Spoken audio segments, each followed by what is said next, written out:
দর্শক, এই মুহূর্তে আমরা রয়েছে সিলেট নগরীর সুরমা টাওয়ারে এবং সুরমা টাওয়ারের ঠিক নিচতলায় আগুন লাগার মতো ঘটনা ঘটেছে এবং এখন পর্যন্ত যদি আমরা বলি যে ধোঁয়া কিন্তু এখন পর্যন্ত রয়ে গেছে, তবে কি থেকে আগুনের সূত্রপাত সেটি কিন্তু আমরা এখন পর্যন্ত নিশ্চিত হতে পারিনি। তবে আমরা খুব তাড়াতাড়ি সেটি নিশ্চিত হওয়ার জন্য কিন্তু এই মুহূর্তে সিলেটের সুরমা টাওয়ারের যে নিচতলা রয়েছে সেই নিচতলায় আমরা অবস্থান করতেছি।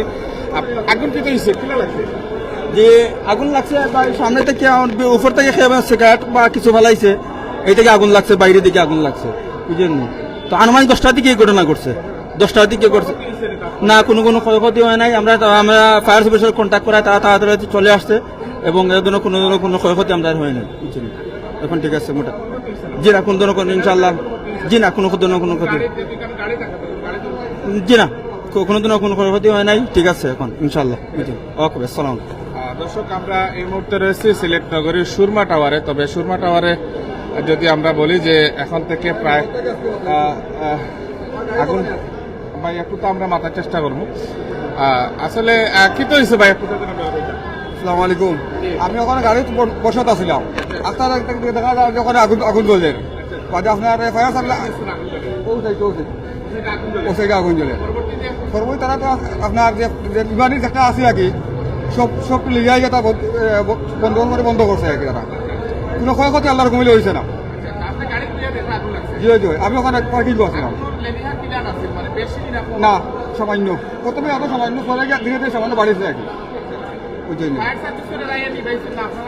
জি না, ফায়ার সার্ভিসে নিবেছে ইয়া, এর আগে তো কত কেউ নিরে আর কি। তারা যে আপনার আসলে একটা দিয়ে আর কি নিরা।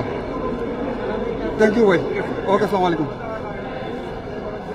দর্শক, আমরা এই মুহূর্তে রয়েছে সিলেট নগরের সুরমা টাওয়ার এবং সুরমা টাওয়ারের নিচতলায় আমরা যদি বলি যে এখন থেকে প্রায় যদি আমরা বলি আগুন লাগার মতো ঘটনা ঘটেছে সিলেটের যে সুরমা টাওয়ার রয়েছে সেই সুরমা টাওয়ারে এখন থেকে কিছুক্ষণ আগে কিন্তু এখানে আগুন লাগার মতো ঘটনা ঘটেছে এবং বাইরে থেকে অর্থাৎ আন্ডারগ্রাউন্ডের নিচের বাইরের একটি অংশ কিন্তু হঠাৎ করে আগুনের মতো লেলিহা দেখা যায় এবং বিশেষ করে এখানে যিনি একজন প্রত্যক্ষদর্শী তিনি কিন্তু আমাদেরকে জানিয়েছেন এখানে আগুন লাগার মতো তিনি পাশেই দেখতে পান এবং পরবর্তীতে সেটি কিন্তু তবে সুরমা টাওয়ারের আগুন নিয়ন্ত্রণ ব্যবস্থা কিন্তু খুবই ভালো। তবে এখানে কোনো পরিকল্পিত আগুন কিনা সেটি কিন্তু খতিয়ে দেখার জন্য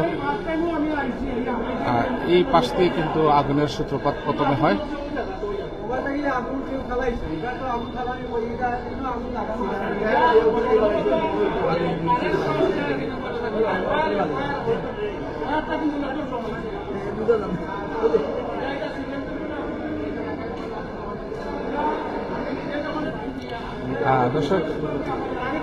দর্শক,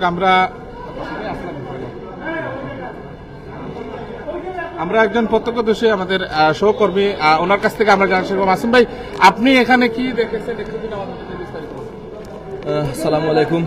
আসলে আমার নিজেরও ভূমাতো, তো আপনারা আসলে সুরমা টাওয়ার আমার বড় ভাইয়ের দোকান আছে। সো আসলে যখনই আগুনটা লাগছে আসলে সঙ্গে সঙ্গে কিন্তু আমার কাছে ইনফরমেশন যে সুরমা টাওয়ার আগুন লাগছে। আমরা আসলে মিডিয়ার যে গ্রুপ আছে আমরা সঙ্গে সঙ্গে আসলে গ্রুপ মায়ে দেই সর্বপ্রথম। আর আওয়ার পরে পাইছি যে ফায়ার সার্ভিসের 2টা ইউনিট আইছে, এমনকি ফায়ার সার্ভিসের মেবি কর্নেল যিনি বা ফায়ার সার্ভিসে ঊর্ধ্ব কর্মকর্তা যিনি কুতুবুদ্দিন ওনার নাম, ওনার সাথে আমি আসলে কথা বলে দূরে জানতে পারছি যে আগুনটা আসলে তেমন বেশি লাগছে না। আর আনুমানিক করা যায় যে এই জায়গাতে আসলে সব সময় ওই যে বোতল ফালাই থাকে, যেগুলো আসলে পরিত্যক্ত বোতল বা ময়লা ফালাই থাকে, আর বাইরে থেকে কেউ যে সিগারেট ফালাইছে, আর সিগারেট ফালা নিয়ে আসলে ওই যে সিগারেটটাকে আসলে এই দুমাটা বা এই আগুনটা সৃষ্টি হয়েছে। বাট কোনো বড় ধরনের কোনো আগুন লাগছে না, জাস্ট আসলে ওই যে দুমা সৃষ্টি হয়েছে আর ওই যে লাল তিল্লাখান একটা যেটা আগে উত্তপ্ত একটা হয়েছে। বাট জিনিসটা ডেঞ্জারাস হয়ে গেল যখন যদি কোনো গাড়ির লাগাল পাইতো বা কোনো কার্ডর লাগাল পাইতো। সো আসলে ও কারণে সঙ্গে সঙ্গে ফায়ার সার্ভিস হয়েছে যে প্রাইভেট গাড়ি অনেকগুলো কিন্তু পার্কিং এ থাকে। যদি আগুনের লেলিহা বেশি হতো তাহলে সেটি ক্ষতিগ্রস্ত হতো কিনা? আসলে যদি আগেই বলছি আমি, ওইখানে যদি কোনো গাড়ির যদি মানে আগুনের যদি পাশে থাকতো তাহলে কিন্তু সঙ্গে সঙ্গে কিন্তু ওইটা বিস্ফোরিত হতে পারতো। আর এইখানে কোনো কার্ড নাই, যদি পুরাতন কোনো কার্ড থাকতো তাহলে কার্ডে লাগলে কিন্তু ওইটাও কিন্তু আগুন বড় ধরনের হতে পারতো।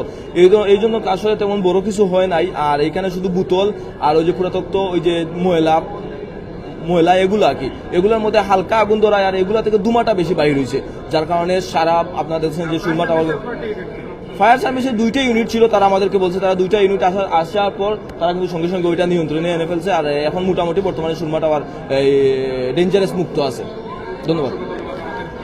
সহকর্মী যিনি প্রথম থেকে এখানে ছিলেন মাসুম মাহমুদ, তিনি আমাদেরকে যেমনটি জানিয়েছিলেন যে যেখানে সিলেটের সুরমা টাওয়ার অত্যন্ত পরিচিত একটি জায়গা, সিলেটের ভিআইপি রোড তালতলার পাশে কিন্তু সুরমা পয়েন্ট যেটি রয়েছে, অর্থাৎ সুরমা পয়েন্টের সেই সুরমা টাওয়ারে সরকার শর্ট সার্কিটও আগুন লাগছে, কারেন্টও শর্ট সার্কিটও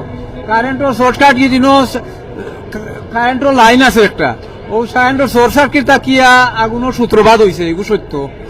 এখন ও জানা গেছে উঠিয়া আইনো নিচে দিয়ে কারেন্টর তার আছে, ও তার তাকিয়া আগুন সম্ভবত বারোইয়া আইয়া ওদিকে আগুন লাগছে, আগুন সূত্রপাত সৃষ্টি হয়েছে। যে আমি ব্যবসায়ী মার্কেটও, তো অবশ্যই ক্ষেত্রে হইল না। আমি তো নিজেই দোকানের মালিক, আমি নিজে 2-3টা দোকানের মালিক নয়, আগুন লাগলে তো আমারও ক্ষতি হইতো।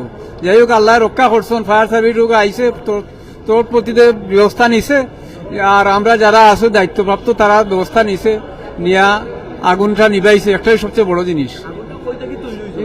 আগুন হয়েছে কি যে তৈরি হয়েছে আগুন, এই ও কারেন্টর তার আছে অন্য একটা, ও কারেন্টর তারটা কি আগুন লাগছে ও না যান। জি, সিগারেট ফালাইয়া যদি উপরে থাকি যদি ফালায় তাহলে তো খুঁজতে পারতাম না, কিন্তু কারেন্টর তারটা কি লাগছে আগুন। শব্দ আইছে পাঁচ যখন আগুন লাগছে আমি খবর পাইছি, আমি আসলাম পাশের বিল্ডিং গোবার, আমি আইয়া হেমলেট লাগাইয়া আমি নিজে ঢুকছি, যখন দুয়াশা প্রচুর দুয়াশা আছে, আমি ঢুকিয়া দেখছি এখানে উপরে হইল কি সানসেট, তারার নিচে আগুনগুলা সম্ভবত এখানে কারেন্টের ওয়ার ছাড়া আর আগুন লাগানোর কোনো সুযোগ নাই। সিগারেট বিকেট যদি উপরেতেই পালায়, এর উপরে সানসেট আছে না, সানসেটের উপরে আগুন ধরতো, সানসেটের নিচে তো আর আগুন হওয়ার কথা না। এটা আমি ফায়ার সার্ভিস যাওয়ার আগে আমি নিজে ঢুকছি। না আলহামদুলিল্লাহ কিন্তু হয়েছে না। আমরা দেখা মতো এবার তো তার সিকিউরিটি যারা আছে তারা কইতে পারবো, তারা কোনো যদি ক্ষয়ক্ষতি হয়, আমরা তো আর ক্ষয়ক্ষতি কইতে পারতাম না। আমরা দেখা মতো যে গাড়িগুলো আছে আলহামদুলিল্লাহ ভালো আছে। অসংখ্য ধন্যবাদ। দর্শক, আমরা যেমনটি শুনছিলাম যে সিলেটের সুরমা টাওয়ারে আগুন লাগার মতো ঘটনা ঘটেছে এবং তাৎক্ষণিক সেখানে স্থানীয় যে সুরমা টাওয়ারের দায়িত্বরত সিকিউরিটি যারা দায়িত্বে রয়েছেন বা দায়িত্বে যারা রয়েছেন তারা কিন্তু তাৎক্ষণিক সেই আগুনটি নিয়ন্ত্রণ আনতে সক্ষম হন এবং পরবর্তীতে ফায়ার সার্ভিসের টিম এসে কিন্তু পুরো আগুন নিয়ন্ত্রণে আনতে সক্ষম হয়। এবং আমরা অত্যন্ত পুরাতন একজন সিলেট সুরমা টাওয়ারে বিশেষ করে সিকিউরিটি দায়িত্বে রয়েছেন। আসসালামু আলাইকুম। আজকে 10টা 20 একটা মোটরসাইকেল বাজে 12টা পাওয়ার সময় দেখি একটা মনোকে একটু আগুনের বাতাস বুধবাইছে, আমি দৌড়মারি গেছি, দৌড়মারি গিয়া জাস্ট না আগুন লাগিয়ে গেছিল বাধার মাঝে। তখন ফায়ার ব্রিগেডের যে আসলো বোতল আসলো, 2-3টা বোতল সিলিন্ডার নিছি, নিয়ার লগে লগে মনে আমার জানা আসলো, জানা থাকা অবস্থায় দৌড়িয়ে ফায়ার ব্রিগেড মারছি, মারা বাজে যাচ্ছে মোটামুটি আগুন নিয়ন্ত্রণে আইছে। পরবর্তী তখন থেকে মনে ফায়ার ব্রিগেডে ফোন দিয়েছিল, লগে লগে 5 মিনিটের ভিতরে ফায়ার ব্রিগেডের গাড়ি আমরা সজীবন আইসি, স্পোর্ট আইসে। স্পোর্ট হওয়ার পরে ফায়ার ব্রিগেডের গাড়ি লগে লগে পানি মারছে, পানি মারার সাথে সম্পূর্ণ আগুন লিম গেছে। ইনশাল্লাহ সব কোনো ক্ষয়ক্ষতি হয়েছে না, কিচ্ছু হয়েছে না, সবাই ভালো আছেন। আমরা জানছিলাম যে দীর্ঘদিন থেকে কিন্তু এই সিকিউরিটি দায়িত্বে রয়েছেন এবং তিনি কিন্তু সেই আগুনটি সর্বপ্রথম নির্বাহন করেন, অর্থাৎ তিনি কিন্তু নেভানোর জন্য আপ্রাণ চেষ্টা চালান নিজের বাজি রেখে। তো সব মিলিয়ে যদি আমরা বলি যে এখন পর্যন্ত সিলেটের সুরমা টাওয়ারের পরিস্থিতি অনেকটাই ভালো এবং এখানে আইনশৃঙ্খলা রক্ষাকারী বাহিনীর অনেক সদস্যরা কিন্তু তাৎক্ষণিক এখানে এসেছেন, অনেকে আমাদের সেই বিষয়টি জানিয়েছেন। তো যাই হোক দর্শক, আমরা আপনাদেরকে আবারও আমন্ত্রণ জানিয়ে বিদায় নিচ্ছি সিলেটের সুরমা টাওয়ারের। আপনারা জানেন যে এখন থেকে কিছুক্ষণ আগে যে আগুনটি লেগেছে এবং সেই আগুন লাগার সাথে সাথে কিন্তু আগুন অলরেডি নিভে গেছে।